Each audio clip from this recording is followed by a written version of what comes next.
certains des sujets principaux de votre livre, Vertige persan. Donc, en effet, donc vous parlez de votre père, donc, qui était un amoureux de la montagne. Oui. Et bon, du coup, je commence à résumer le livre dès maintenant, mais donc, dans les années 50, il y avait une sorte d'émulation qui semblait exister donc, dans la région, bon, entre Saint-Étienne, entre Lyon, et bon, c'était certaines heures glorieuses du CAF. Et, Club alpin français. français. Hein. Voilà, pas l'arc. Vous avez raison, oui. Tout à fait. Et du coup, votre père faisait partie de ceux donc, qui semblaient participer comme ça à cette émulation, et il a eu l'idée de partir donc, en Iran pour atteindre les sommets du mont Damavand, donc Damavand. le point culminant de l'Iran.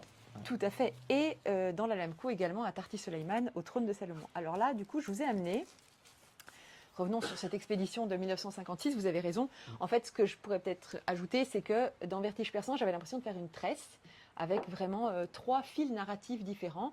Et en effet, au milieu, on en a peut-être un peu parlé déjà, c'est donc cette histoire avec mon père, donc cette relation filiale très forte que j'ai évoquée.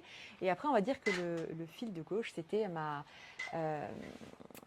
l'expédition de 1956. Oui, 56, il y en avait eu une précédente en 54 qui n'était pas allée tout à fait au bout de ses réalisations. Et donc en 56, ils ont voulu aller au bout. Alors pour ça, il faut imaginer que c'était des petits ouvriers de Saint-Étienne, hein, rien d'extrêmement glorieux au départ et pas beaucoup de fortune personnelle à la base. Ils ont réuni toutes leurs énergies et par exemple, ils ont fait des cartes. Donc voilà, une carte de l'Alamkou.